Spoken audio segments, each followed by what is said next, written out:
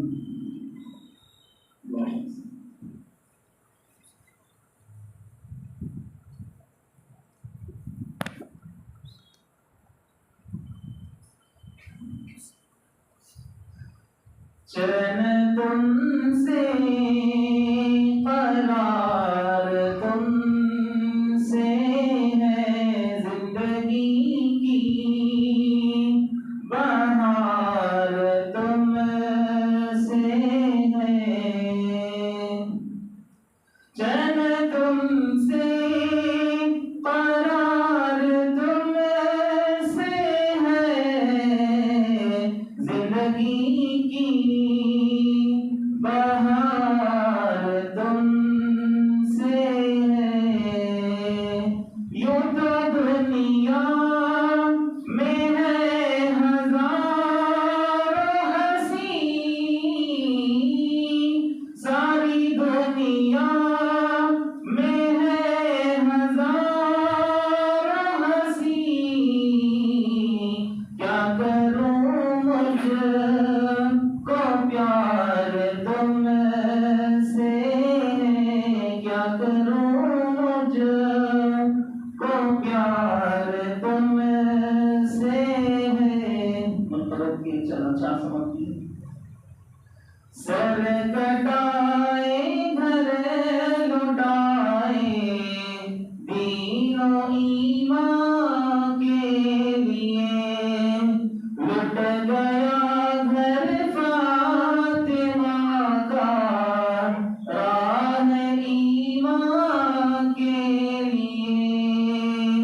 बोले यूं शबीर जग में मुँह नहीं मोड़ेंगे हम,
अब मैं मिला दाखिल उस्ताद हुसैन का, और दिल में जगमगाता है चेहरा हुसैन का।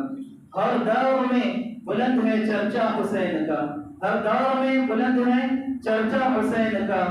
चलता है हर जमाने में सिक्का हुसैन का, चलता है हर जमाने में सिक्का हुसैन का। मैदान में निकल के बचाया है दीन को, मैदान में निकल के बचाया है दीन को। फजल खुदा है दीन पे साया हुसैन का। इस्लाम की बका के लिए सारा घर लुटा दिया, इस्लाम की बका के लिए सारा घर लुटाया। काम आया हक की राह में गुम्बा हुसैन का। मानस सामिल अब उस्ताद मुहतरम का बयान समाप्त करवाएं।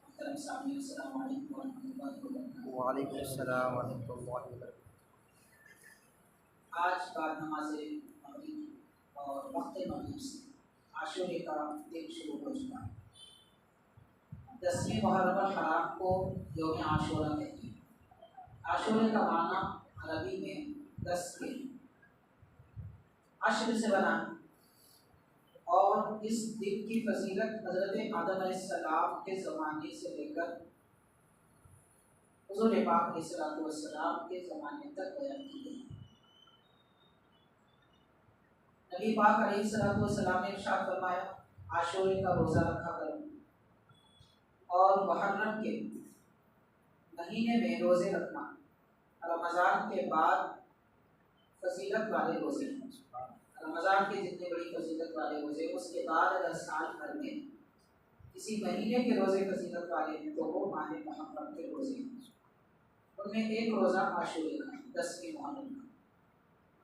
नबी पाक अलैहिस्सलाम ने ये इरशाद फरमाया, आशूरे के दिन रोज़े के साथ एक दिन और इजाफा करें, चाहे वो जो दिन गुजर चुका 9 मुहर्रम या आने वाला 11वें मुहर्रम, दोनों में कोई एक दिन इजाफा किया जा सकता है। मगर एक तन्हा 10वीं मुहर्रम का रोज़ा रखना मकरूह है, नापसंदीदा है, क्योंकि इसमें यहूदियों की मुशाबहत है। यहूदी आशूरे का सिर्फ एक आशूरे का रोज़ा रखते थे और ये कहते थे कि हज़रत मूसा अलैहिस्सलाम को अल्लाह ने नेमतें अता फरमाई, उसके शुक्राने में हम रोज़ा रखते हैं।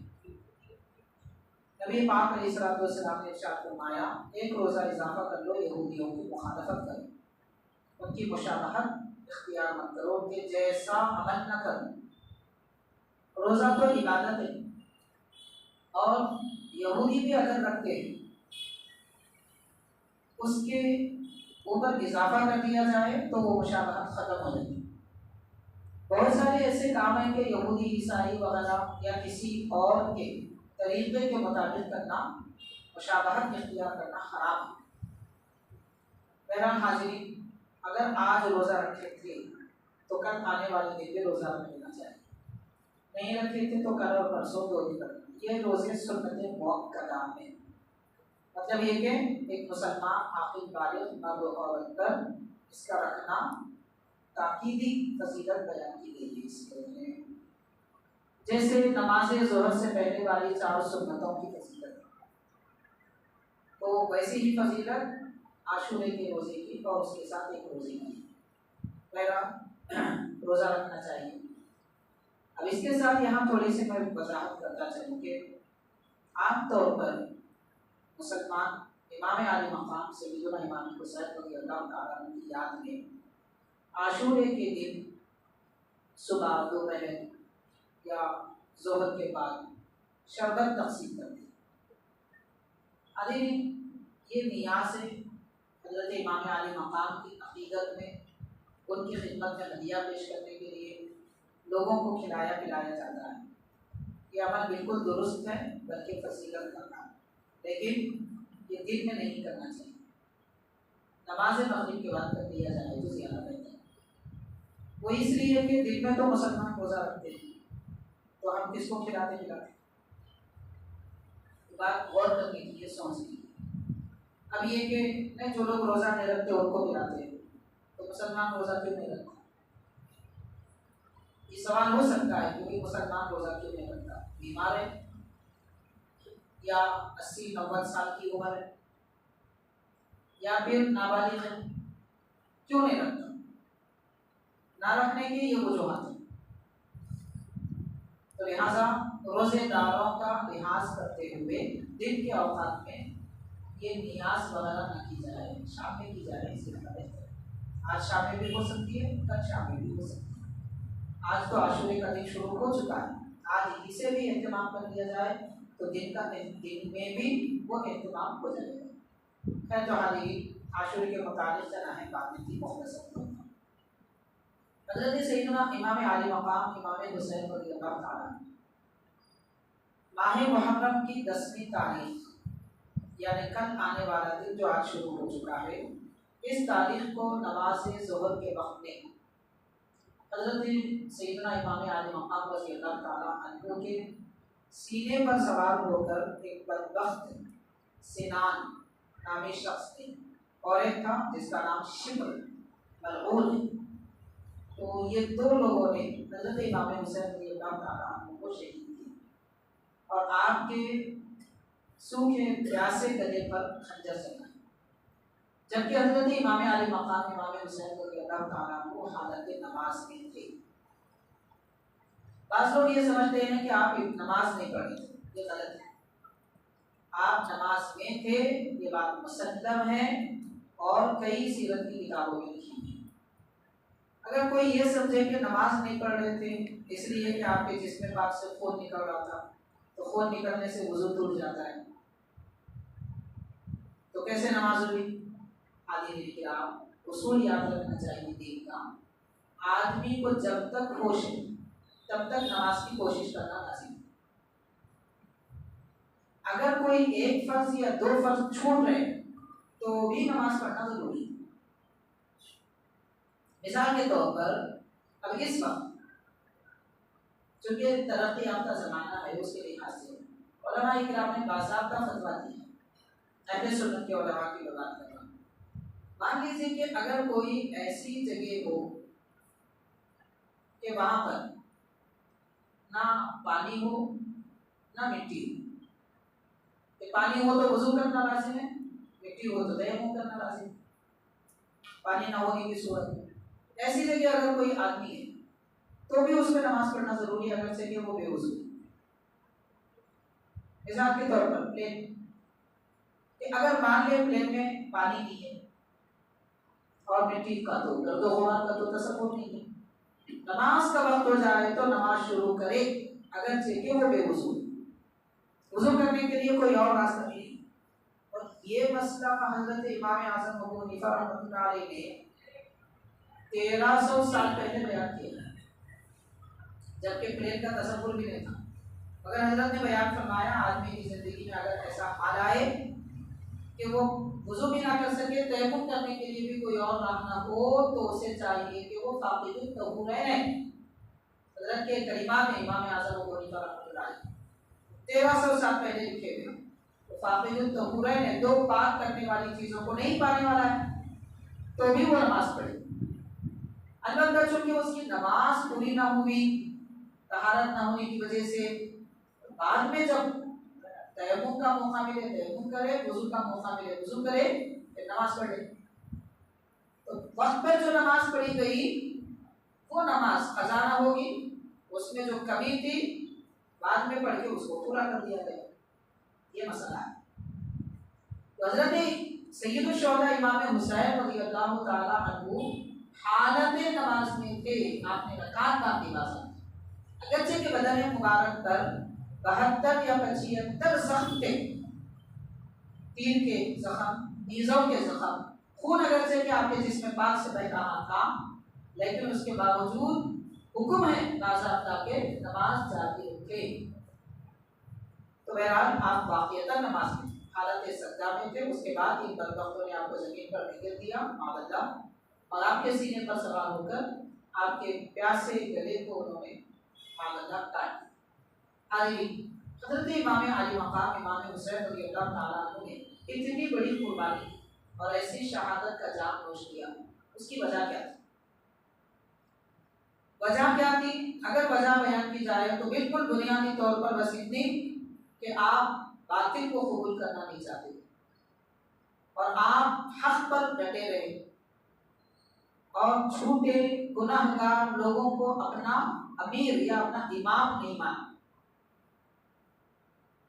तो हज़रत आली मकाम से ये जबरदस्ती की गई कि आप यजीद को मानते कि वो माज़ल्ला खलीफा है या फिर बादशाह है या सुल्तान है, आप उसे मानते। हज़रत सैयदना इमाम आली मकाम इमाम हुसैन रज़ियल्लाहु ताला अन्हु ने खुले तौर पर इनकार कर दिया कि वो गुनाहगार है, वो फासिक है, वो कुत्तों को पालता है और वो बेनमाजी है, माज़ल्लाह बहनों के साथ शादी को जायज़ समझता है, हरम पाक का तक़द्दुस बाकी नहीं रखता, एक दो नहीं कई गुनाहों का आदमी था, बड़े बड़े गुनाह करता है, शराब में हमेशा रहा करता था, नशे में रहा करता था। तो ऐसे बदबख्त इंसान को कैसे अमीर माना जाए? बादशाह ऐसा होगा तो फिर रियाया क्या हो जाएगी? इसलिए हज़रत इमाम हुसैन रज़ियल्लाहु ताला अन्हु ने उसको तस्लीम नहीं किया, उसके बदले में आपको शहीद कर दिया। हज़रत सैयदना इमाम हुसैन रज़ियल्लाहु ताला अन्हु हुज़ूर पाक अलैहिस्सलाम के महबूब और मुक़द्दस नवासे, इतने महबूब के सरकार दो आलम सल्लल्लाहु अलैहि वसल्लम से अर्ज़ किया गया, हुज़ूर आप किससे मोहब्बत फरमाते हैं? तो इरशाद फरमाया कि मेरे घर वालों के बच्चों में हसन और हुसैन से मोहब्बत है। सुभान अल्लाह सुभान। तो इमाम हसन इमाम हुसैन रज़ियल्लाहु ताला अन्हुमा से सबसे ज़्यादा हुज़ूर मोहब्बत फरमाते हैं।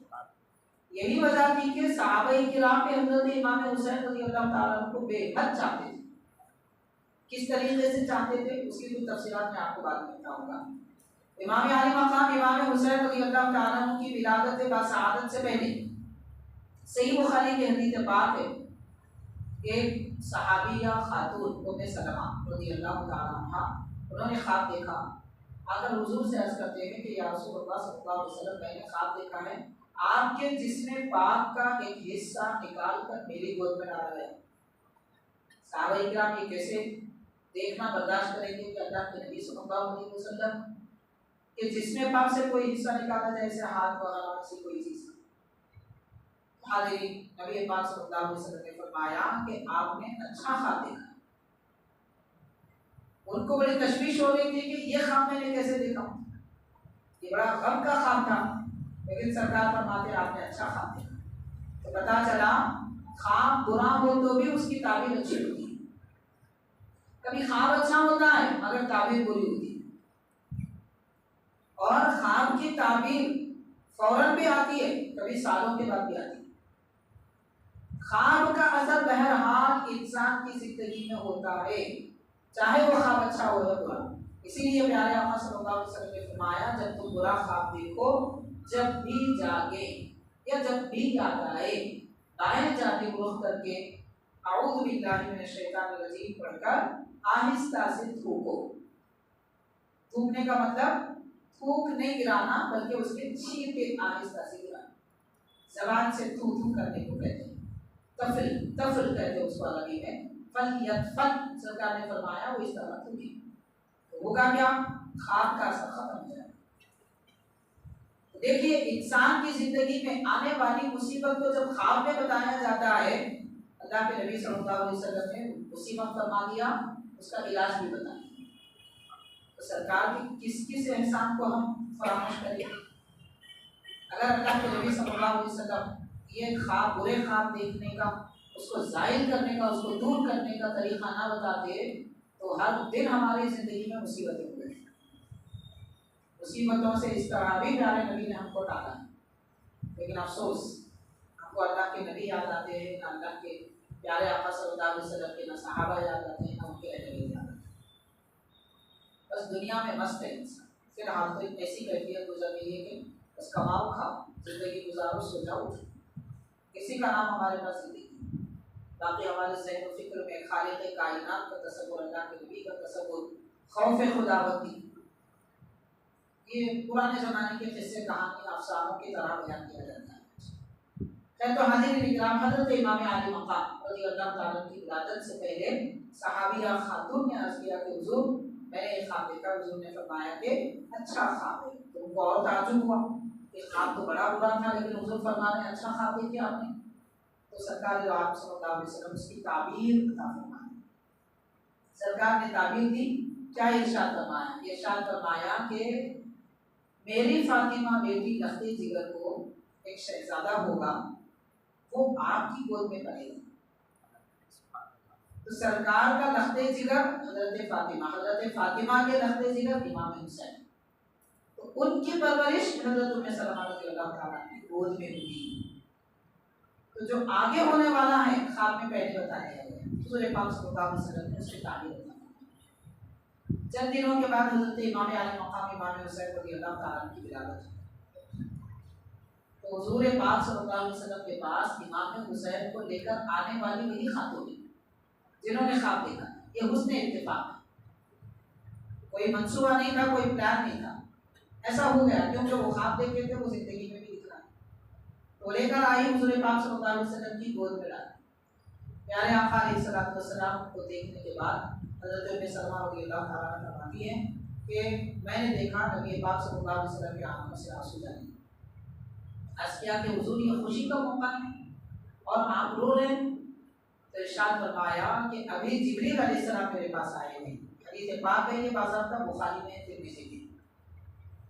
तो इरशाद फरमाया कि अभी जिब्रील अलैहिस्सलाम मेरे पास आए थे और उन्होंने कहा कि या रसूल अल्लाह आप अपने इस नवासे को चाहते हैं? हुज़ूर ने फरमाया कि हाँ, दिलो जान से बढ़कर चाहता हूँ। तो अर्ज़ किया कि हुज़ूर आपके इस नवासे को मैदान करबला में शहीद कर दिया जाएगा। और वहाँ की मिट्टी लेकर आए हज़रत जिब्रील अलैहिस्सलाम हुज़ूर को खिदमत में पेश किया। प्यारे आका अलैहिस्सलाम ने वही मिट्टी हज़रत उम्मे सलमा रज़ियल्लाहु ताला और फरमाया कि जिस दिन ये मिट्टी खून में रंगालूद हो जाएगी, खून में रंग दी जाएगी, मालूम रखना कि इमाम हुसैन की शादी हुई। तिर्मिज़ी की हदीस है, बैहक़ी की हदीस है। हज़रत उम्मे सलमा रज़ियल्लाहु ताला अन्हा फरमाती है कि जिस आशूरे के दिन जब इमाम हुसैन उधर तशरीफ ले गए तो मैं बार बार वो मिट्टी निकाल कर देखती थी जो शीशी में डाल के रखी थी। आशूरे के दिन मैंने देखा कि वो मिट्टी खून में जम गई। तब मुझे यकीन हो गया कि इमाम हुसैन शहीद हुए।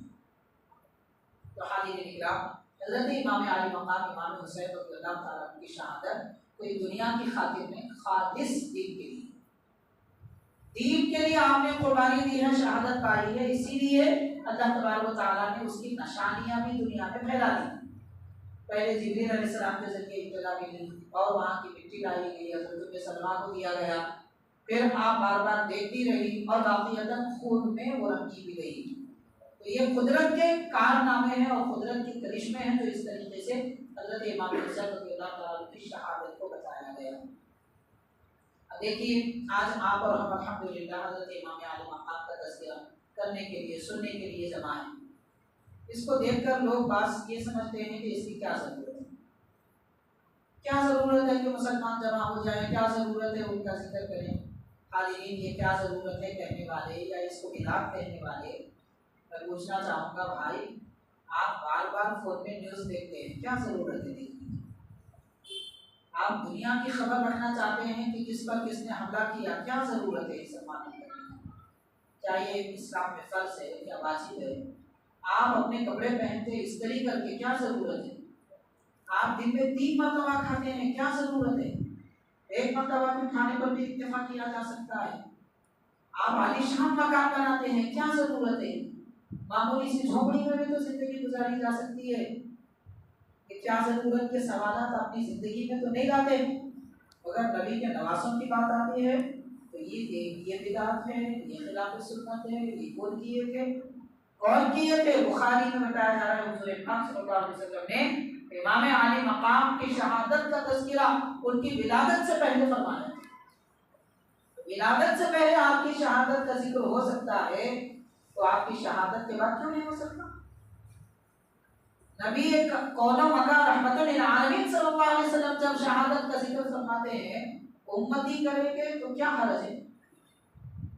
उम्मती अगर जिक्र इमाम हुसैन करेगा वाक़िअतन बिला शक व शुबा हाजिरीन उसके गुनाह धुल जाएंगे, सुभान अल्लाह, खताएं माफ हो जाएंगी, ऐबों पर पर्दे डाल दिए जाएंगे। अल्लाह तबारक व तआला उसकी जिंदगी में बरकत अता फरमाए। आखिरत में इस जिक्र का फायदा तो फायदा ही है, उसका कोई इनकार नहीं किया जा सकता। हज़रत सैयदना इमाम आली मकाम इमाम हुसैन रज़ियल्लाहु तआला अन्हु की शहादत कोई अचानक होने वाला वाक़या नहीं है, पहले से रब तबारक व तआला ने बता दिया था। सहाबा किराम को भी इसकी खबर दी थी। इमाम हुसैन रज़ियल्लाहु तआला अन्हु को बार-बार हुजूर पाक सल्लल्लाहु अलैहि वसल्लम ने फरमाया, बताया कि आपकी शहादत होने वाली है। अब आप गौर कीजिए, कुर्बान जाइए हमारे आका सल्लल्लाहु अलैहि वसल्लम। हुजूर अकरम सल्लल्लाहु अलैहि वसल्लम अगर दुआ फरमाते तो शहादत तक जाती। इमाम हुसैन पे दुआ करते तो यकीनन शहादत तक जाती, इसमें कोई शक की बात नहीं। अल्लाह ताला तो प्यारे नबी सल्लल्लाहु अलैहि वसल्लम की दुआ कभी रद्द नहीं फरमाता, हुजूर की हर दुआ कबूल है। अगर कोई समझता है हुजूर की दुआ कबूल नहीं हुई तो माज़अल्लाह मुनाफिक है। अल्लाह के नबी की दुआ कभी रद्द नहीं हुई। एक हदीस पाक में आता है हुजूर पाक अलैहिस्सलाम ने दुआ फरमाना चाहा कि शबे कद्र ज़ाहिर हो जाए, और एक दुआ फरमाना चाहा कि मेरी उम्मत में इख्तिलाफ ना हो। अल्लाह ताला ने फरमाया नबी आप दुआ न करें। अल्लाह ने ये नहीं फरमाया आपकी दुआ कबूल नहीं है, रब ने ये फरमाया कि आप दुआ न करें कि ये अल्लाह का फैसला है। तो रब के फरमाने पर हुजूर ने दुआ नहीं फरमाई।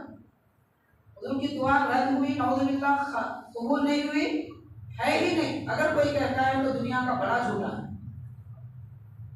ना उसको हदीस समझ में आई ना उसको कुरान समझ में आया, उसके पास अकल ही नहीं है जो ऐसी बातें करता है। अल्लाह ताला ने प्यारे नबी से फरमाया दुआ न करें कि हमारा ये फैसला है कि रब जो चाहता है नबी वही चाहते हैं, इसलिए हुजूर पाक सल्लल्लाहु अलैहि वसल्लम ने दुआ नहीं फरमाई। लेकिन इमाम आली मकाम की शहादत की बात आती है तो हुजूर पाक अलैहिस्सलाम ने खुद दुआ नहीं फरमाई। अब और किसी उम्मत में इख्तिलाफ का डर जब आया सामने तो सरकार ने फरमाया कि अल्लाह मैं दुआ करना चाहता हूँ कि मेरी उम्मत में इख्तिलाफ ना हो, रब ने मना फरमाया। लेकिन इमाम आली मकाम की शहादत को हुजूर ने रोका नहीं। वजह क्या थी? वजह बिल्कुल वाज़ेह है कि वही फजीलत मिसाल के तौर पर रखा गई। अगर आपके बच्चे अगर नमाज पढ़ना चाहते हैं आप रोकेंगे? नहीं रोकेंगे। कुरान पढ़ना चाहते हैं तो रोकेंगे? नहीं रोकेंगे। तो इमाम हुसैन शहादत पाना चाहते हैं तो क्यों रोकेंगे? बल्कि हकीकत में अगर कहा जाए तो हमारी नमाज से बढ़कर इमाम हुसैन की शहादत है।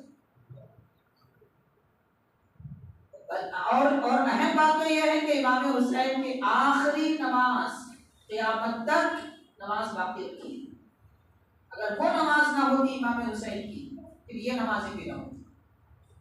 तो इस तरीके से इमाम आली मकाम रज़ियल्लाहु तआला अन्हु ने नमाज आखिरी वक्त में अदा फरमाई।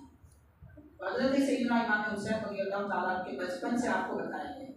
और एक रिवायत में आता है इमाम बैहक़ी रहमतुल्लाह अलैह ने लिखा है हज़रत सैयदना मौला अली मुश्किल कुशा रज़ियल्लाहु तआला कूफे में आप मौजूद थे। वहाँ को आप उस इलाके को आपने दारुस सल्तनत बनाया। जब आप खलीफा हुए तो मदीने पाक से दारुस सल्तनत यानी कैपिटल इराक में मुंतकिल फरमाया और कूफे को कैपिटल। हज़रत सैयदना अली रज़ियल्लाहु तआला को एक मरतबा अपने शहजादे के साथ और एक फौज के साथ गुजर रहे थे। रास्ते में एक मकाम पर जब खुला मैदान आया तो रात के वक्त हज़रत सैयदना अली रज़ियल्लाहु तआला को इमाम हुसैन से फरमाते हैं कि फरमाया बेटा ये ज़मीन है, इस ज़मीन को याद रखो। अर्ज़ किया कि हुज़ूर ये कौन सी ज़मीन है? तो फरमाया इसका नाम करबुल व बलावत। कर्ब का मतलब मुसीबत, बला का माना आजमाइश। तो ये दो अलग अलग लफ्ज़ हैं अरबी में, करबुल व बलावत, उसको मिलाकर करबला कर दिया है। तो आपने फरमाया ये कर्ब को बला की ज़मीन है। उसके बाद फरमाया कि यहाँ मेरे घर वालों के ऐ इमाम हुसैन आपके घर वालों के खैमे यहाँ लगेंगे, जगह बताई आपने, और वहाँ दुश्मन होंगे। ये नहर फुरात जो बह रही है ये आप पे बंद कर दी जाएगी और आपको यहाँ शहीद किया जाएगा, बच्चों को यहाँ शहीद किया जाएगा। वाक़या करबला होने से तकरीबन 20 साल पहले हज़रत सैयदना मौला अली रज़ी अल्लाह ताला अन्हु रात के वक्त में बता रहे हैं इमाम हुसैन को ये होने वाला है। तो ये ऐसा मंजर है। अब आप गौर कीजिए, सब बताए इमाम हुसैन को मालूम है। आपको अगर बताया जाए कि मियाँ घर के बाहर मत निकलो, वहाँ कोई जानवर है या सांप है आपको डस देगा, दरवाजे बंद करके अंदर बैठ जाए, बाहर नहीं निकलेगी। इमाम हुसैन को फरमाया जा रहा है करबला में आपकी शहादत होने वाली, आप उसी तरफ जाते हैं। क्यों? इसलिए कि आपकी शहादत इसकी वजह से इस्लाम को परवानी मिलेगी, इस्लाम की परवरिश होगी, दीन बचेगा, इसलिए आपने शहादत को कबूल करना। हमको डराया जाता है तो हम अपने मौत के या नुकसान के डर से डूब जाते हैं। इमाम आली मकाम को बताया गया आपकी शहादत होगी, तो भी आप उस तरफ गए। वजह क्या थी? खुद कुर्बान हो जाए अल्लाह की राह में और दीन को बचाए, इसलिए आपने मैदान करबला में आप तशरीफ ले। ये तो खैर इसको कहते हैं राज की बात, जो बात सहाबा इकराम को और इमाम हुसैन को वगैरह को मालूम थी। लेकिन अब देखिए जाहिर होता है, जो जाहिर है वो जाहिर होता है। हजरत इमाम अली मकाम जब मैदान करबला जा रहे थे, बाद सहाबा इकराम आपके पास आए, हजरत अब्दुल्ला बिन उमर रज़ियल्लाहु ताला और दीगर सहाबा इकराम, अब्दुल्ला इब्न अब्बास रज़ियल्लाहु ताला, कहने लगे कि इमाम कहाँ का इरादा है? आपने फरमाया मैं शहर मक्का छोड़कर करबला जा रहा हूँ, कूफा जा रहा हूँ। तो सहाबा ने कहा कि आपको कूफे वालों से क्या ताल्लुक है? आपको कूफा नहीं जाना चाहिए।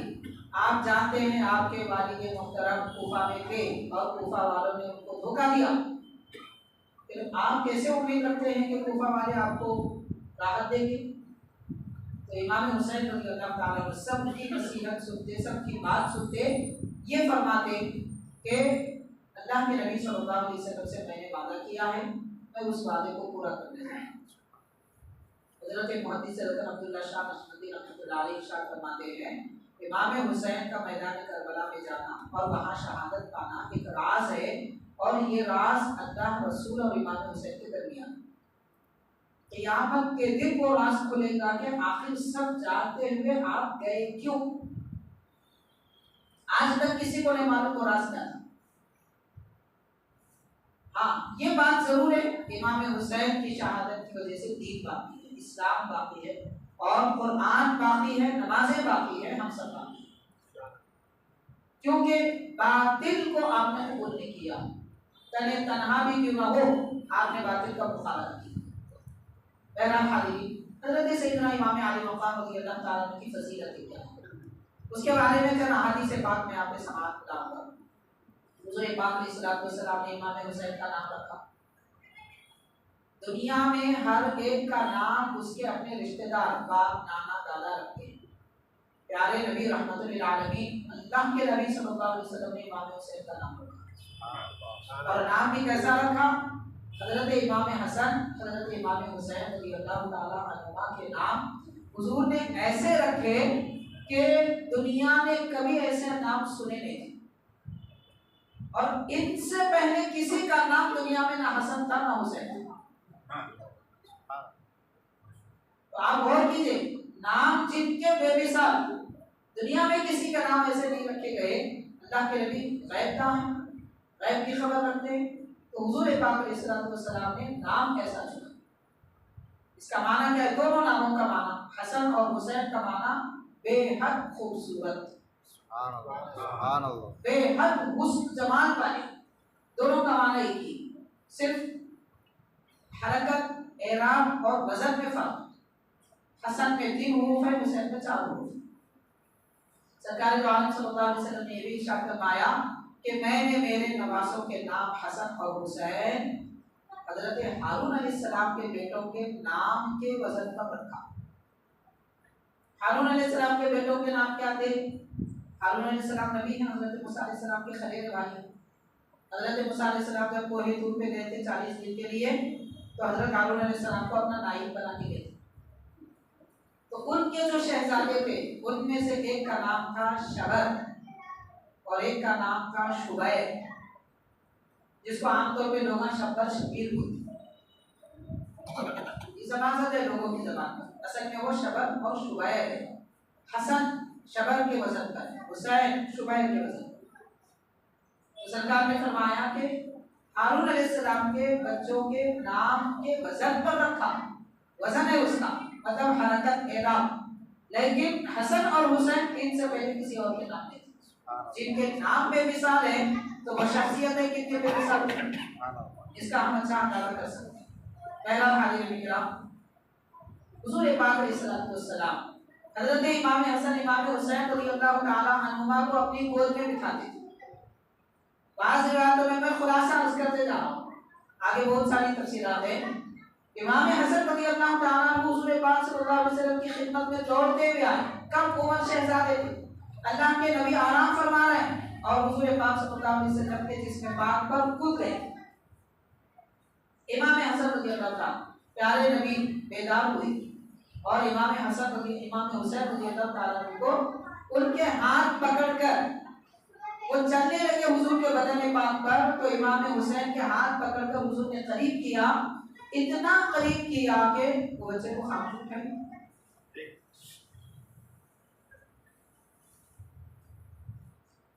प्यारे नबी सल्लल्लाहु अलैहि वसल्लम ने इमाम हुसैन के हाथ पकड़कर इतना करीब किया कि उनके कदम नबी के सीने पर थे। सुभान अल्लाह। इमाम हुसैन और इतना करीब आ गए तो हुजूर पाक सल्लल्लाहु अलैहि वसल्लम ने अपनी ज़बान मुबारक इमाम हुसैन के मुंह में अता फरमाई।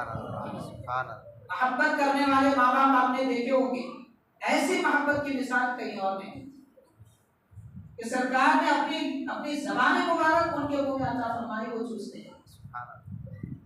तो इस तरीके से अल्लाह के नबी सल्लल्लाहु अलैहि वसल्लम अपने नवासों से मोहब्बत फरमाते हैं। और हाजिर ये भी रिवायत में आता है, बाज़ाब्ता अहादीस पाक सरकार दो आलम सल्लल्लाहु अलैहि वसल्लम किसी गज़वे से वापस तशरीफ ला रहे थे, बस ख़वातीन भी साथ में थी, पर्दा नशीन थी। आपने आवाज़ सुनी कि बच्चे रो रहे हैं, हुजूर बेचैन होकर उठ गए और ख़वातीन के पास गए और फरमाया कि बेटी फातिमा मेरे बच्चे क्यों रो रहे हैं, उनको मत रुलाओ, क्या आपको मालूम नहीं कि इनके रोने से मुझे तकलीफ होती है। अर्ज करने लगी कि हुजूर पानी नहीं है, हम हालत सफर में हैं, प्यास से बच्चे रो रहे हैं। तो पर्दे के अंदर से प्यारे आका ने पहले इमाम हसन को तलब फरमाया, उनको गोद में लिया और अपनी ज़बान उनके मुंह में अता फरमाई, उनका रोना बंद हो गया, प्यास बुझ गई। इमाम हुसैन को भी आपने ऐसे ही किया। तो ये वो प्यारे शहजादे हैं, इनको प्यास भी लगती तो सरकार दो आलम सल्लल्लाहु अलैहि वसल्लम अपना दुआ अता फरमाते और अपनी ज़बान उनके मुंह में अता फरमाते।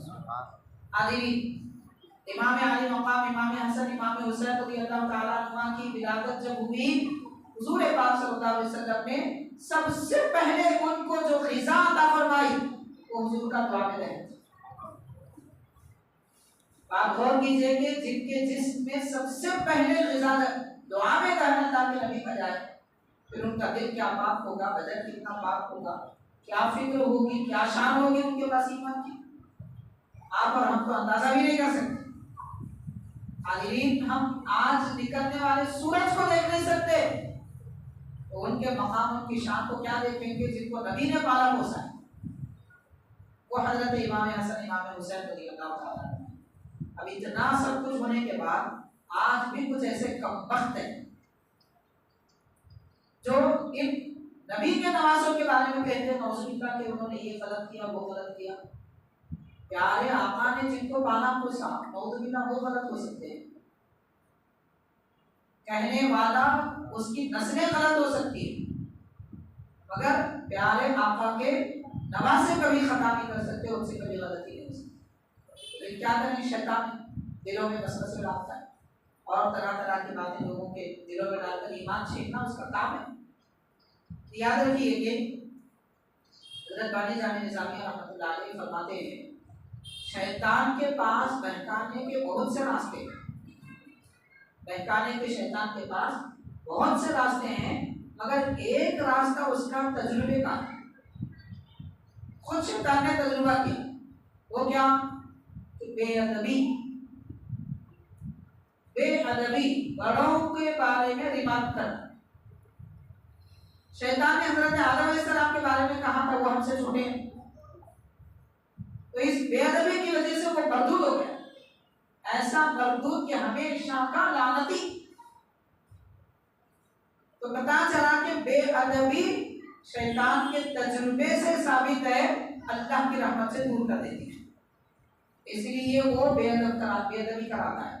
आज आप देख रहे हैं सोशल मीडिया पे, आप देखेंगे कितने ऐसे बेवकूफ और नादान लोग हैं, कोई अहले बैत को बुरा कहना, कोई सहाबा इकराम को गाली दे रहा है, माशाअल्लाह ईमान बाकी नहीं रहता, वो तो पूरे शैतान के पैरोकार। हमारा दीन हमको अदब सिखाता है। आप गौर कीजिए, नबी पाक सल्लल्लाहु अलैहि वसल्लम ने एक सहाबी को देखा, वो गुस्से से बात कर रहे थे उनके गुलाम से, तो सरकार ने फरमाया कि जब तुम किसी को गुस्सा करो तो याद रखो तुम उसके आका हैं, तुम्हारा आका परवरदिगार। अगर वो नाराज हो जाए, वो गजब नाज़िल फरमाए, कौन बच सकता है?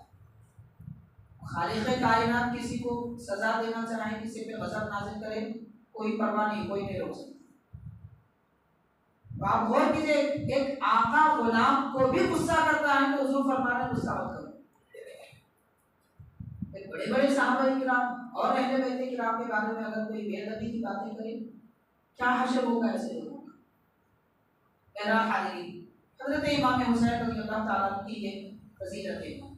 और मैदान करबला में आपके साथ क्या मामला थे वो चल बातों के रास्ते में मैं आपके अखलाक किरदार वगैरह के कुछ हालात भी बताऊंगा। सबसे पहली बात ये याद रखें, हुजूर पाक अलैहिस्सलातु वस्सलाम ने जो कुछ भी इरशाद फरमाया वो होने वाला था, उसे कोई टालने वाला नहीं। इमाम हुसैन रज़ियल्लाहु ताला अन्हु मदीने पाक में आ गए थे हज़रत अली रज़ियल्लाहु अन्हु की शहादत के बाद। पहले कूफा में थे, इराक में, फिर वहां से मदीने में आ गए। पहले तो मदीने में थे, फिर वहां से अपने वालिद के साथ उधर गए, 5 या 6 साल वहां रहे, फिर इधर आ गए। तो जिस वक्त आप मदीने पाक आए, हज़रत सैयदना अली रज़ियल्लाहु ताला अन्हु की शहादत के बाद तकरीबन 15 साल या 20 साल तकरीबन हज़रत अमीर मुआविया रज़ियल्लाहु ताला अन्हु इस्लाम के खलीफा रहे। उनके विसाल के बाद में उनका बेटा यजीद बदबख्त मलऊन जबरदस्ती खलीफा बन गए। खलीफा था नहीं, अपने आप को खलीफा कहने लगा, और किसी ने उसको नहीं माना, वो जबरदस्ती मनवाया वो। क्योंकि हज़रत अमीर मुआविया रज़ियल्लाहु ताला अन्हु के जो भी गवर्नर मुख्तलिफ मकामात में थे, उनको उसने बाबर करा दिया पहले से। आपका विसाल जैसे हो गया, अपनी खिलाफत का ऐलान कर दिया। इमाम हुसैन रज़ियल्लाहु ताला अन्हु से उसको अंदेशा था कि ये नहीं मानेंगे। तो इसने जब पहले ऐलान किया तो बाद सहाबा इकराम मान लिए। बाद सहाबा इकराम कोई मुल्क शाम में थे, कोई मिस्र में थे।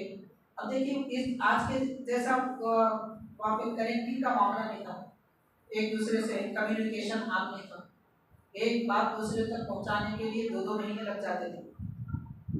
ऐसे हालात में अब वहाँ जो मुल्क शाम में जो लोग थे, मिस्र में जो लोग थे, और दीगर मकामात पे जो सहाबा इकराम थे, उनको सिखाया ये गया। अल्लाह के नबी ने फरमाया काला कलोटा हबशी गुलाम भी तुम्हारा अमीर बन जाए तुम इताअत करो। सहाबा इकराम के पेश नजर हुजूर की ये हदीस बात थी, चंद सहाबा इकराम, इसलिए वो हजरत पहले मान ली। यजीद को अगर ख्याल था, डर था, तो इमाम हुसैन से था, अब्दुल्ला बिन उमर से था, अब्दुल्ला बिन जुबैर से था, और दीगर सहाबा इकराम से था। तो इमाम हुसैन रज़ियल्लाहु ताला के पास उसने जब लोगों को भेजा यजीद ने मनवाने के लिए कि यजीद की खिलाफत को माने। हज़रत इमाम हुसैन रज़ियल्लाहु ताला फरमाते हैं कि जो फासिक और फाजिर है, गुनाहगार है, था क्या यजीद? यजीद बेनमाजी था और शराब पीता था, झूठ बोलता था और कुत्ते पालता था। नौज़ुबिल्लाह बहनों से शादी को जायज़ समझता था। काबतुल्लाह के खिलाफ को नौज़ुबिल्लाह आग लगाया था। मस्जिद नबवी सरकार की मस्जिद को 1 हफ्ते तक बंद रखा था, ना अजान ना नमाज। ऐसा बदबख्त कैसे सही हो सकता है? तो इमाम हुसैन रज़ियल्लाहु ताला अन्हु चाहते थे कि ये फासिक और फाजिर है, अगर इसको खलीफा बनाया जाए या इसको अमीर मान लिया जाए तो मुसलमानों की तबाही हो जाएगी। इसलिए इमाम हुसैन ने ऐलान कर दिया हम नहीं मानेंगे। उसके बाद वो सहाबाए किराम जो पहले बैत किए थे या मान लिए थे, उन्होंने भी बैत तोड़ दी। क्यों? उनके सामने ये बात आई, इमाम हुसैन नहीं मानते तो सामने तोड़ दी बात। अब जिन तक वो बात नहीं पहुंची वो उसी हालत में रहे, लेकिन उनसे कोई खता और गलती नहीं हुई थी। बहरहाल हालिम किराम, हजरत इमाम हुसैन रज़ियल्लाहु ताला अन्हु को मदीने पाक में परेशान किया गया तो आप शहर मदीना छोड़कर मक्का गए और मक्का शरीफ में गए। वहां पर भी दुश्मन आए, दुश्मन आपको सताने लगे। तो हजरत इमाम हुसैन ये चाहते थे कि कोई लड़ाई ना हो, कोई झगड़ा ना हो, कोई बहस मुबाहसा ना हो।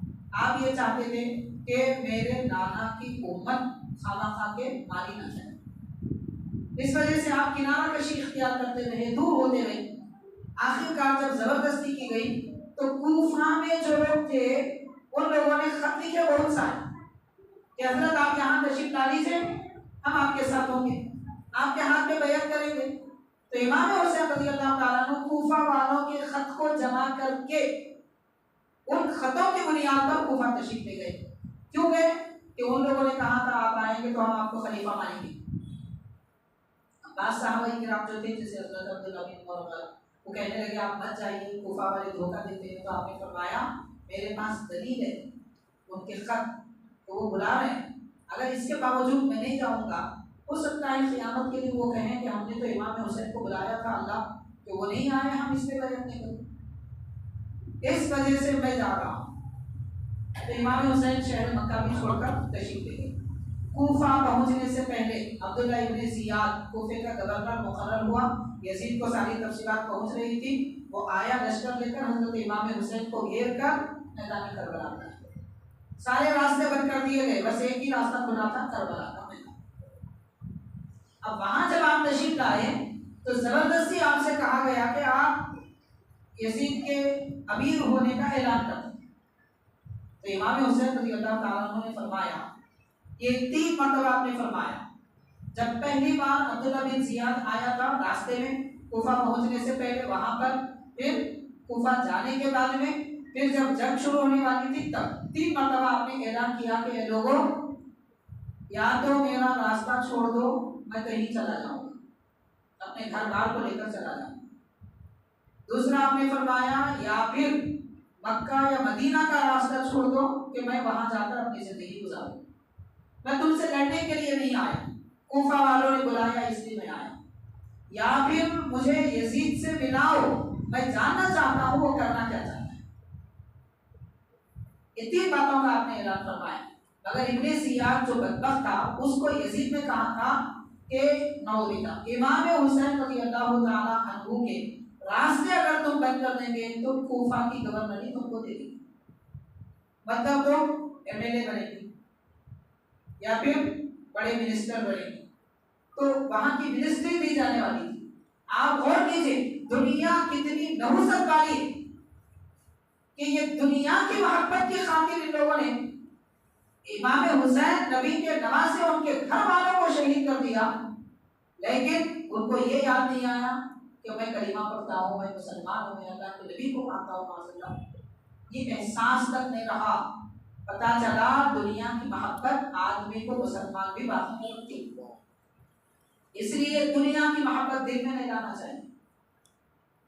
जब तक दुनिया की जरूरत बाहर तक है तब तक हम सलामत हैं। मोहब्बत दिल में आ गई खत्म। जैसे मेरे पीर तरीक़त है हज़रत सदर शेख अल्लामा सैयद शाह ताहिर रज़वी रहमतुल्लाह अलैह, आप ये इरशाद फरमाते थे कि हमारी जिंदगी दुनिया के बगैर में गुजरती, ऐसे ही जैसा कि पानी के बगैर कश्ती नहीं चलती, लेकिन पानी जब तक कश्ती के बाहर है कश्ती सलामत है, पानी कश्ती के अंदर आ गया तो कश्ती डूब गई। ऐसे ही दुनिया जब तक हमारे बाहर है हम सलामती के साथ गुजर जाएंगे, दुनिया दिल में आ गई तो हमारा ईमान भी डूब जाएगा।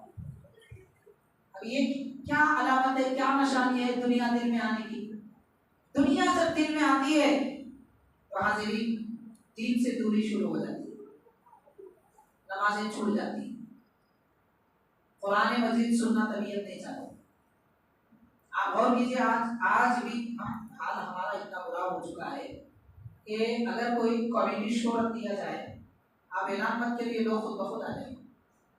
अब भी मैं कह रहा हूँ, या किसी नमाज के बाद आप फौरन ऐलान करिए कि भाई 2 मिनट बैठिए, कुरान शरीफ पढ़ा जा रहा है, 5-10 के सिवा कोई नहीं बैठे। मतलब हमारी तबीयत ऐसी हो चुकी है कि हम अल्लाह का कलाम नहीं सुनना चाहते, बाकी म्यूजिक, गाने बजाने, ढोल ताशे सब सुनी। अब ये इन्हीं दिनों में, मुहर्रम के दिनों में लोग अब गाने बजाते, क्या क्या करते, वो अलामा उठा के खेलते, वो देखने के लिए लोग जमा हो जाते हैं। वही लोगों से कहिए आप इमाम हुसैन की खिदमत में हदिया करना है, कुरान पढ़ेंगे, आइए, कोई आया तो बताओ मेरे को। दुनिया ये कराती है, दुनिया गाने की तरफ ले जाती है, दुनिया नाच की तरफ ले जाती है, दुनिया खुराफात की तरफ ले जाती है, दुनिया बिदअतों की तरफ ले जाती है। आज लोग जिस धूम से ये काम कर रहे हैं, क्या हजरत गौसे पाक ने किया था, बताइए माशअल्लाह। ये जो तौर तरीके हमारे पास अलमों के नए नए निकाले गए हैं, अहले सुन्नत व जमात के पास इसका कोई वजूद नहीं। ईरानी पे गौसे पाक रज़ी अल्लाह ताला से बढ़ के हमको इमाम हुसैन से मोहब्बत है। ये कैसी मोहब्बत है? ये मोहब्बत इबादत करना सिखाती है, मोहब्बत गुनाह करना नहीं सिखाती। अब लोग मोहब्बत के नाम पे गुनाहों में मुब्तला है। क्या गरीब नवाज में बिठाए थे अलम? अहले सुन्नत के पास बताइए, हमारा कोई ताल्लुक नहीं है इन चीजों से, हमारा ताल्लुक इमाम हुसैन से, हमारा ताल्लुक इमाम हुसैन की शान बयान करने और सुनने से, हमारा ताल्लुक इमाम हुसैन का नाम लेने, उनका जिक्र करने से और उनकी मोहब्बत से, गाने बजाने से हमारा ताल्लुक नहीं। तो ये दुनिया है, जब दिन में आती है तो आदमी को ऐसा लगता है। बहरहाल हाज़िरीन किराम, अब्दुल्ला इब्ने ज़ियाद, नाम भी अब्दुल्ला था, इब्ने ज़ियाद वो कहने लगा कि आप ये ऐलान कर दीजिए, बस आपको छोड़ दिया जाएगा कि आप यजीद को मानते हैं, बाकी आपकी कोई बात कबूल नहीं की जाएगी माशअल्लाह। तो हज़रत इमाम हुसैन रज़ी अल्लाह ताला अन्हु, ये जंग का आगाज हुआ था, 3 दिन से आपके घर के दूध पीते बच्चे, शीर खार बच्चे जो है प्यासे थे। इमाम हुसैन अपने एक शहजादे को लेकर गए कि इसको तो पानी पिलाओ, हमारे लिए तो तुमने दरिया बनकर रखा है। अल्लाह एक तीर आया दूर से और बच्चे के हलक में रखा। हज़रत अली असगर रज़ी अल्लाह ताला, अब शान देखिए, इमाम हुसैन के हाथ में खून है अपने शहजादे का, आसमान की तरफ उछाल के कहते हैं, परवरदिगार तेरे दीन के लिए एक अली असगर क्या, ऐसे 1000 बच्चे भी मुझे देगा तो कुर्बान कर दूंगा। आज आप बोलिए, शहजादे इमाम हुसैन ने अपने शहजादों का खून बहाया, हम दीन के लिए नाखून नहीं कटाए। क्या किया हमने दीन के लिए बताइए? दीन के लिए क्या किया बताइए? अपने लिए किया, दरबार के लिए किया, दोस्तों के लिए किया, माँ बाप के लिए किया, औलाद के लिए किया, बीवी के लिए किया, दीन के लिए क्या किया? गौर करना चाहिए। जहां हम दिन भर में अपनी जात और अपने रिश्तेदारों के लिए 50 काम करते हैं, 5 काम तो दीन के करना चाहिए। ये हमसे नहीं हो सकता। बड़ी मुश्किल से जुमा के दिन आके नमाज पढ़ लेते हैं, ये बड़ी मुसीबत है। क्या क्या समझते हैं मालूम, इसलिए इमाम के सलाम फेंकते ही जो भागे तो जनाब फिर पलट के नहीं आते 1 हफ्ते तक। ये दीन है हमारा। इमाम हुसैन से यही मोहब्बत है।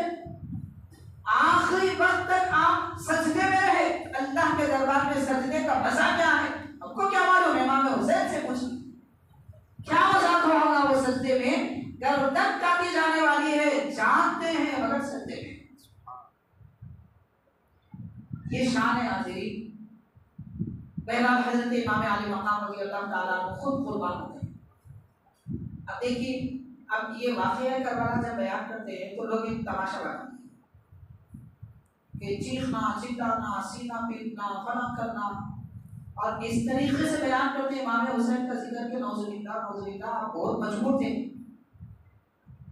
इमाम हुसैन मजबूर नहीं थे, इमाम हुसैन को अल्लाह ने ताकत, क़ुव्वत, इख्तियार अता फरमाया। मैदान करबला में क्या आप मजबूर हो गए? आप गौर कीजिए, हज़रत इमाम अली मक़ाम रज़ियल्लाहु ताला आशूरे के दिन नमाज फजर के बाद से लेकर ज़ोहर तक अकेले 1200 या 2000 रिवायतें मुख्तलिफ है, 1200 या 2000 लोगों को जहन्नम नसीब किया, एक अकेले। तलवार थी कि बला थी, क्या बात थी। तो हजरत इमाम हुसैन तले तन्हा सिर्फ 5 घंटों में 2000 लोगों को दुनिया से रुखसत कर सकते हैं। अगर उनके पास पानी होता, अगर उनके पास खाना होता और वो प्यासे ना होते तो फिर क्या बात। बल्कि बाज़ उलमा ने तो लिखा है अगर वो नमाज ज़ोहर की नमाज से सलाम फेरते तो शाम तक कोई नहीं बचता। और ये बात खुद यजीदियों ने कहा कि जो आदमी 3 दिन से भूखा है और जिसके बदन पर 72 या 75 जख्मों के निशान, तीर चुभे हुए, नीचे चुभे हुए 2000 लोगों को मार सकता है, वो अल्लाह के दरबार में कुर्बतों में नमाज में पहुंचकर पलट कर आए तो फिर क्या कुव्वतें लेकर आएगा। इसलिए माज़अल्लाह उन लोगों ने नमाज का सलाम फेरने से पहले आपको शहीद किया। डर था हज़रत इमाम हुसैन का। तो ये मजबूरी है, ये लोग मजबूरी के तौर पे बयान करते। अफसोस की बात है इमाम हुसैन को लोगों ने समझा नहीं, और ऐसे रोने वालों की और ऐसे तमाशे करने वालों की बातें सुननी भी नहीं चाहिए। इमाम अली मकाम रज़ियल्लाहु ताला अन्हु अल्लाह के नबी की कुव्वत है उनके पास, नबी पाक सल्लल्लाहु अलैहि वसल्लम की दी हुई बहादुरी है। हदीस पाक है, जामे तिरमिज़ी की हदीस है, सरकार दो आलम सल्लल्लाहु अलैहि वसल्लम की खिदमत में हज़रत फातिमा रज़ियल्लाहु ताला अन्हा अपने दोनों शहजादों को लेकर आई, अर्ज़ करने लगी कि हुजूर मेरे बच्चों को कुछ अता फरमाइए। प्यारे आका सल्लल्लाहु अलैहि वसल्लम ने फरमाया हसन को मैंने सरदारी दी, हुसैन को मैंने बहादुरी दी। सुभान अल्लाह, सुभान अल्लाह। नबी की सरदारी इमाम हसन के पास, सरकार की बहादुरी इमाम हुसैन के पास। कौन इमाम हुसैन के मुकाबले आ सकता है। लेकिन हजरत इमाम अली मकाम रज़ियल्लाहु ताला को ये जानते हैं शहादत मुक़द्दर है, रब चाहता है कि मैं शहीद हो जाऊं, इसलिए आपने शहादत को कबूल किया। बहरहाल हालिन किराम, हजरत इमाम अली मकाम रज़ियल्लाहु ताला के अखलाक किरदार क्या है उसके मुताबिक चंद बातें अर्ज़ करके फिर मैं बात करूंगा। सैयदना इमाम अली मकाम इमाम हुसैन रज़ियल्लाहु ताला आपके मुताबिक लिखा जाता है, बचपन के हालात में लिखा जाता है कि एक मरतबा हज़रत इमाम हसन इमाम हुसैन रज़ियल्लाहु ताला अन्हुमा मिल नहीं रहे थे। हज़रत फातिमा रज़ियल्लाहु ताला अन्हा को फिक्र लाही खुदी के बच्चे कहाँ गए, देर हो गई आने में, तो अपने गुलाम या बाती को भेजा कि सरकार के दरबार में देखे।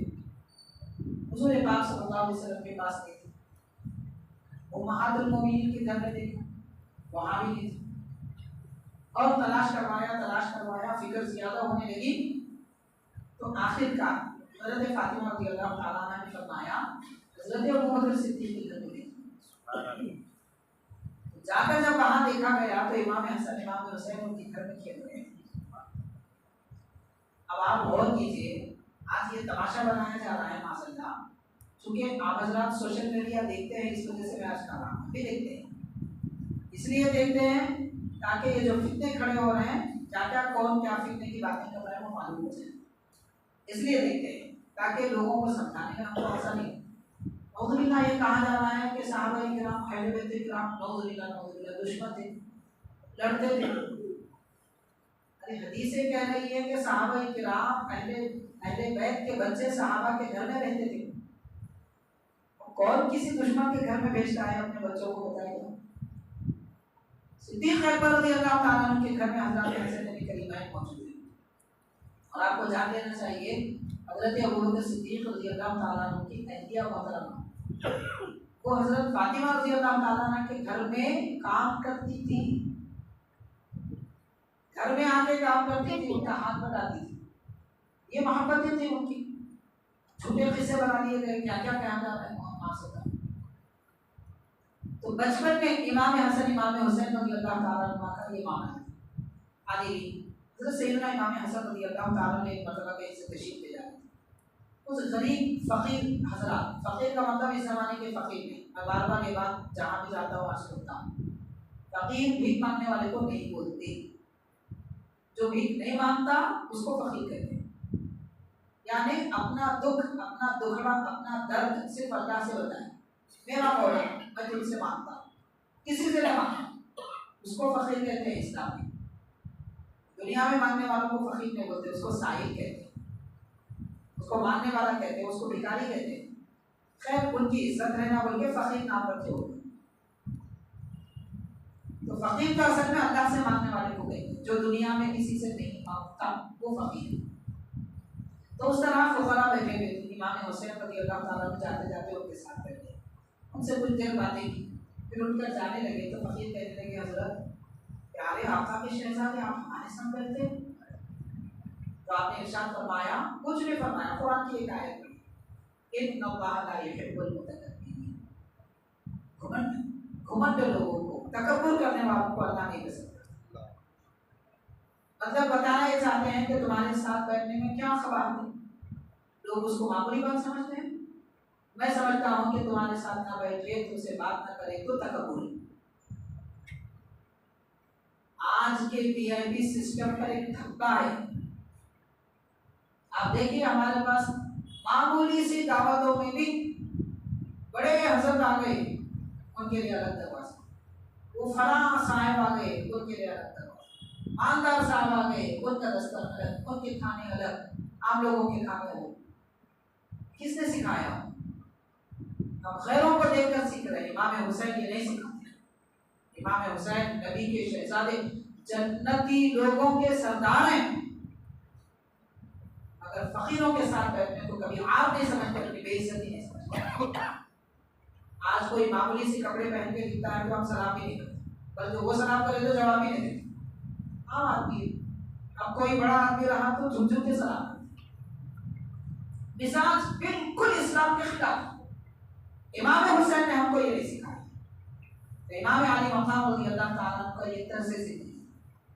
और एक वाक़या आपके मुताबिक लिखा जाता है, आपकी सीरत पर लिखी गई बड़ी खतीब किताबों में, 800,000 साल पहले की किताबों में लिखा है। हज़रत इमाम अली मकाम रज़ियल्लाहु ताला का मामूल था, आप अपने घर से जब निकलते तिजारत कामकाज वगैरह के लिए तो तोशा लेकर निकलते, घर में बने हुए ताज़े खाने वगैरह लेकर निकलते, और जिस घोड़े पर आप सवार होते वो घोड़े के गले से बांधते थे। और जब रास्तों से गुजरते तो मदीने पाक के गली कूचों में चबूतरों पर जो दीन के फुकारा बैठे होते उनके साथ बैठते और उनसे फरमाते, आज हमको नहीं खिलाओगे आप लोग, तुम्हारे पास क्या है, कुछ खिलाई? वो लोग कौन थे? उनके पास कोई कुछ खाना वाना भिजवा देता था, सूखी रोटियां होती थी, तो सूखी रोटियां निकालकर आपके सामने रखते, हजरत हम गरीब है, हमारे पास तो ये है, तो उसमें से आप कुछ तनावुल फरमा लेते। उसके बाद अपने घोड़े से बांधा हुआ वो तोशा, जो आपके घर का बना हुआ लजीज ताज़ा खाना होता, आप वो निकाल कर उनके सामने रखते और फरमाते कि तुम ये खा। वो कहते कि हजरत हम आपका खाना खाएं? फरमाया, मैंने तुम्हारा खाना खाया, तो बदला तो देना पड़ेगा। तो मैंने तुम्हारा खाना खाया तो तुम मेरा खाना खाओ। इस तरीके से गुलामा को खिलाया करते थे, क्योंकि उस जमाने में गरीब और फकीर होते भी वैसे थे कि हर दे दिया गया तो खाते नहीं थे, देते थे तो लेते नहीं थे। फकीर वैसे होते थे, जबरदस्ती उनको दे देना पड़ता था। तो वो चूंकि सीधे तरीके से नहीं सुनते थे, इसलिए इमाम हसन उनका खा के फरमाते, मैंने तुम्हारा खाया तो मेरा खाना पड़ेगा। अब देखिए, आप एहसान भी कर रहे हैं, उनको ताज़ा खाना, ताज़ी रोटी खिला रहे हैं, मगर पता भी, एहसास भी होने नहीं देते। एहसान कर रहे हैं मगर एहसास होने नहीं देते कि मैं तुम पे एहसान कर रहा हूँ। उनको ये समझाते कि मैंने तुम्हारा खाया तुम मेरा खाओ। आज अब आप देखिए जनाब, अगर किसी मस्जिद मदरसे को एक फैन भी दिए तो उसकी 3 पत्तियों के 3 नाम लिख के देते हैं। ये हमारा मिजाज है। इमाम हुसैन खिला कर भी एहसास भी नहीं दिलाते कि मैं तुमको खिलाया हूँ, ये एहसास दिलाते कि मैं तो तुम्हारा खाया। क्योंकि अल्लाह के नबी ने उन्हें पाला पोसा। बुलंद अखलाक ऐसे आएंगे, सरकार का लुआबे दहन जो बचपन में उनके मुंह में गया था, उसकी बरकतें सरकार पे लगते जिक्र रहे इमाम हुसैन। सोचने पढ़ने समझने की जरूरत है, क्या शख्सियत है। अफसोस आज आपकी शख्सियत के नाम पर क्या क्या कर दिया था। हकीकत से कितना दूर है लोग, दीन से, इस्लाम से कितना दूर है। हज़रत इमाम अली मकाम, इमाम हुसैन रज़ियल्लाहु ताला अन्हु किरदार में, अखलाक में, आपके जिंदगी पाक में जो वाक़यात पेश आए उनमें से एक वाक़या ये भी बयान किया जाता है कि हज़रत इमाम हुसैन रज़ी अल्लाह ताला तदबीर हिकमत क्या होती है वो भी मालूम होता है। मुसलमान को होशियार रहना चाहिए, समझदार होना चाहिए, हिकमत से काम लेना चाहिए। तो एक मरतबा हज़रत इमाम हसन बड़े भाई हैं इमाम हुसैन के, उनको मालूम हुआ कि हुसैन रज़ी अल्लाह ताला ने एक शायर को बहुत तोहफे दे दिए। जो शायरी करते हैं लोग, तारीफ करते हैं, बहुत सारे तोहफे दिए, दिन आदिल रहम वगैरह। इमाम हसन रज़ी अल्लाह ने फरमाया कि भाई आपने इतना पैसा इसराफ क्यों किया, एक शायर को पैसे दे दिया। तो उस जमाने में शायर को उतना बुरा समझा जाता था। क्यों? कुरान कहता है वशुअरा वो यत्तबिउहुमुल गावून, गुमराह लोग शायरों के पीछे जाते हैं। और आज वही शायरी का मामला जो दिन में आया पढ़ लो। नाते शरीफ बोलते क्या पढ़ते मेहमान, बोलते मगर नाते शरीफ पढ़ो, तो नात रहती नहीं कुछ और ही रहती। लोगों को बात अच्छी दिखती हो, हदिये पेश करते, क्या समझ में आता मेहमान। बुराई से बचने का एक आसान तरीका कि पुराने लोगों के शेर पढ़ो, गलत नहीं पढ़ेंगे। नए नए लोगों के अशार नहीं पढ़ना। पुराने कदीम जमाने के लोग बड़े बड़े औलिया अल्लाह गुजरे, उनका कलाम पढ़िए, आप गलती पर नहीं रहेंगे। सीधा कलाम होता, सीधी बात होती, सच्ची बात होती, सुनने पर भी करम होता। खैर, तो शायर को आपने बड़े तोहफे दिए इमाम हुसैन रज़ियल्लाहु ताला। उस जमाने में उस दौर में एक ऐब की बात थी। इमाम हुसैन ने फरमाया आपने ऐसा क्यों किया? तो अर्ज करते हैं कि मेरे बड़े भाई साहब हजरत, दरअसल वो जो शायर है जितना अच्छा बोलता है उतनी बुराई भी करता है। तो मैं उसको बुराई से रोकने के लिए तोहफे दिया कि मैं तोहफे दूंगा तो जब बुराई के लिए कोई उकसाएगा, दुश्मन होते मुनाफिकीन थे, बहुत सारे दुश्मन थे। अगर उस शायर को कोई उकसाए कि इमाम हुसैन या फिर अहले बैत के बारे में कुछ बुरा करो, तो हमारा दिया हुआ तोहफा याद आएगा उसे। तो इस तरीके से मैं उसका मुंह बंद करना चाहता हूँ। ये तदबीर है, कभी तदबीर भी करना पड़ता है। हिकमत कितनी बड़ी बात है, समझदारी, अक्लमंदी होना चाहिए मोमिन के पास। तो हजरत इमाम हसन रज़ी अल्लाह ताला सरकार के बड़े नवासे इमाम हुसैन के बड़े भाई, उनकी तदबीर देखी। इमाम हसन रज़ी अल्लाह ताला अन्हु के मुताबिक आता है जब सैयदना अली रज़ी अल्लाह ताला की शहादत हुई, फैसला कर दिया गया कि जिस शख्स ने आपको कत्ल किया, शहीद किया, उसको सजा दी जाए। इमाम हसन ने फैसला कर दिया, सजा मिलने वाली थी। वो शख्स महफिल में था, लोगों के सामने कहने लगा कि मैं अमीर से कुछ बात कहना चाहता हूँ इमाम हसन से। तो आपने फरमाया ठीक है, आप जहाँ हैं वहीं से कहो। वो कहने लगा नहीं, मैं आपके कान में कहना चाहता हूँ, आहिस्ता में कहना चाहता हूँ। तो इमाम हसन रज़ी अल्लाह ताला ने फरमाया कि आप जा सकते हैं, मैं सुनना नहीं चाहता। जब उसको ले जाया गया, चला गया, तो आपकी महफिल में मौजूद लोगों ने कहा कि हज़रत आखिरी सजा मिली थी उसे, आखिरी बात कहना चाहता था, सुन लेना था। तो आप फरमाते हैं वो कुछ नहीं कहना चाहता, वो सिर्फ मेरे करीब आकर कान में कुछ कहने के बहाने मेरा कान कतर देना चाहता है, इसलिए मैंने उसकी बात नहीं सुनी। लोगों ने कहा तो आपको कैसे मालूम? तो फरमाया अल्लाह ताला मोमिन के दिल में नूर अता फरमाया है, मैं उस नूर से जानता हूँ। इसे पाक है जाने दे दीजिए तको फिरासत मोमिन, और ये कैफियत हर ईमान वाले के दिल में हम समझते हैं। कितना बड़ा गुनाहगार भी क्यों ना हो, मोमिन है, उसके दिल में पहले जो बात आती, कोई काम करने नहीं करने के बारे में पहले एक बात आती, वो कभी महसूस होती कभी नहीं होती। अब हम गफलत में रहे तो नहीं महसूस होती, वरना दिल बोलता मत करो, दिल बोलता, हर मोमिन का दिल बोलता मत करो, उसको सुनना चाहिए। आदमी वो नहीं सुनता, इस वजह से नुकसान उठाता। पहला ये कैफियत है, जब हम जैसे लोगों के दिलों में ये कैफियत अल्लाह ने रखी है माशाअल्लाह, तो इमाम हसन की शान क्या होगी? तो आपने फरमाया कि ये मेरा कान कतर देना चाहता है, और हिकमत इसी में है कि उससे दूरी इख्तियार की। पहला खाली है।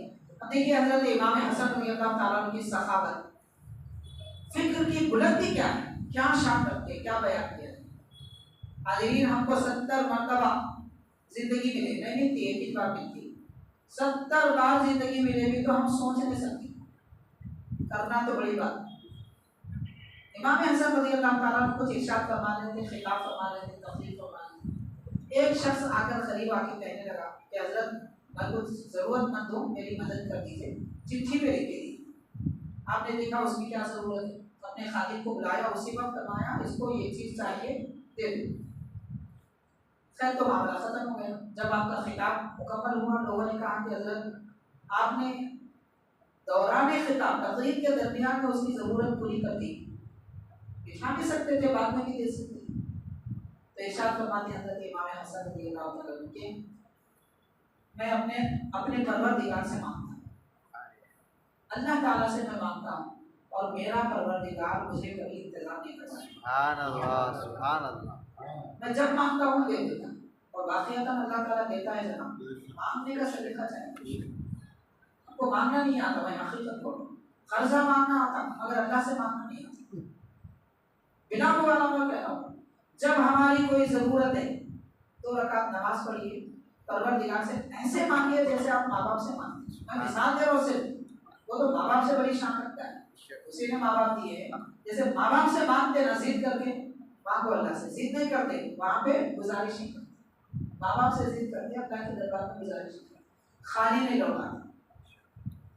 हदीस पाक है, सरकार ने फरमाया, मुस्लिम की हदीस है, अल्लाह ताला फरमाता है जब कोई बंदा मेरे सामने हाथ उठाता है, रब फरमाता है वो शर्म से पाक है, हया करने से पाक है, मगर रब फरमाता है मुझे शर्म आती है कि मैं मेरे बंदे को खाली हाथ कैसे लौटाऊं।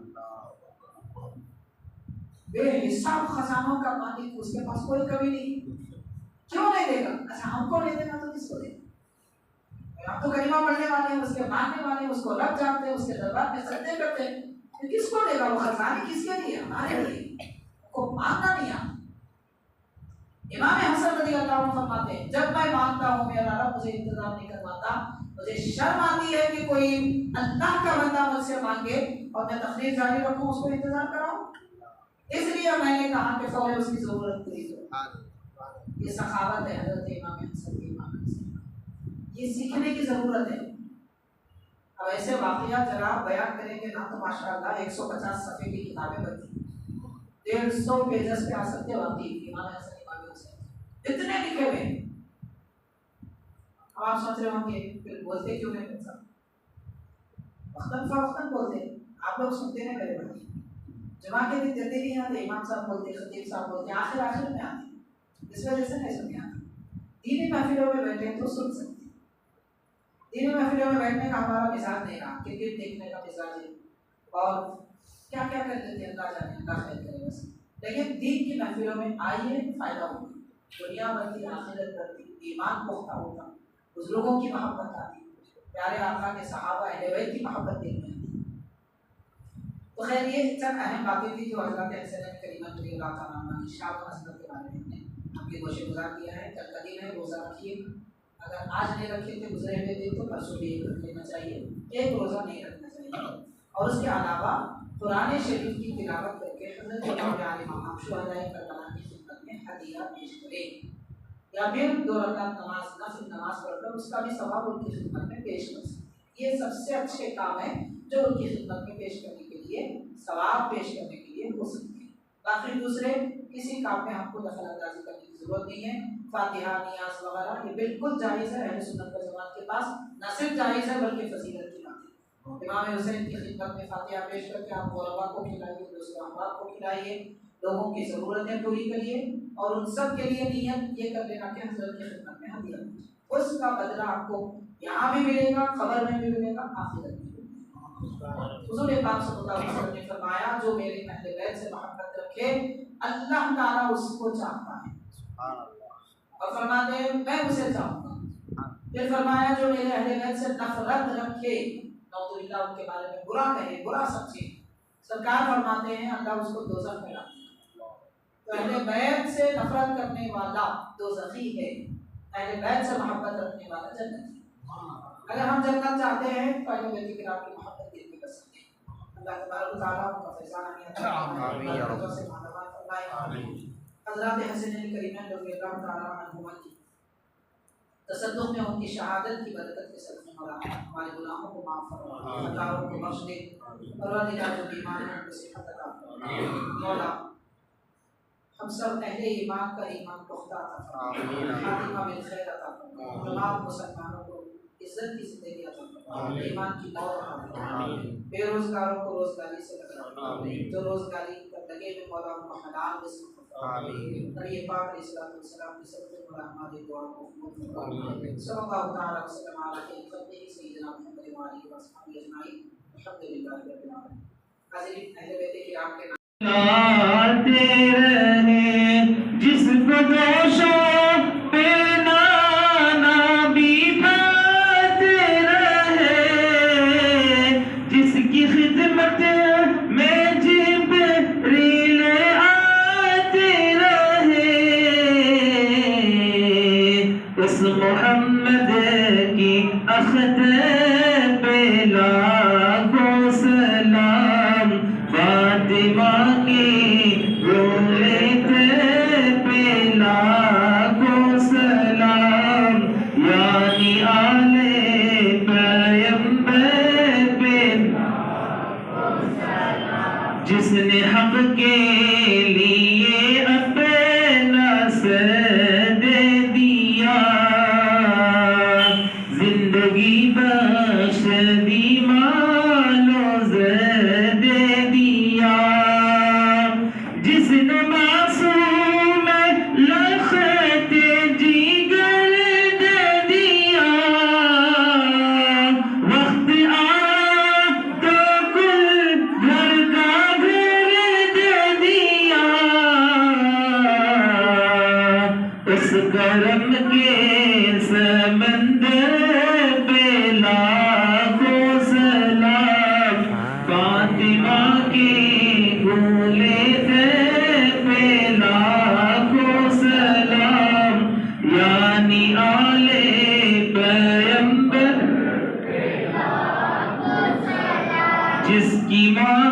जिसकी माँ करबला में सताई गई, जिसकी छोटी सी कुर्बत बनाई गई, जिसकी मैयत से कफन उठाई गई, जिसकी तीरों से प्यास बुझाई गई, ऐसे मासूम असग़र पे लाखों सलाम, फातिमा के बोलेते पे लाखों सलाम, यानी आले पैगंबर पे लाखों सलाम, जिसको धोखे से कुफा बुलाया गया, जिसको बैठे बिठाए सताया गया, जिसके बच्चों को प्यासा रुलाया गया, जिसके गर्दन पे खंजर चलाया गया, उस हुसैन बिन हैदर पे लाखों सलाम, फातिमा की गोलेते पे लाखों सलाम, यानी आले पैगंबर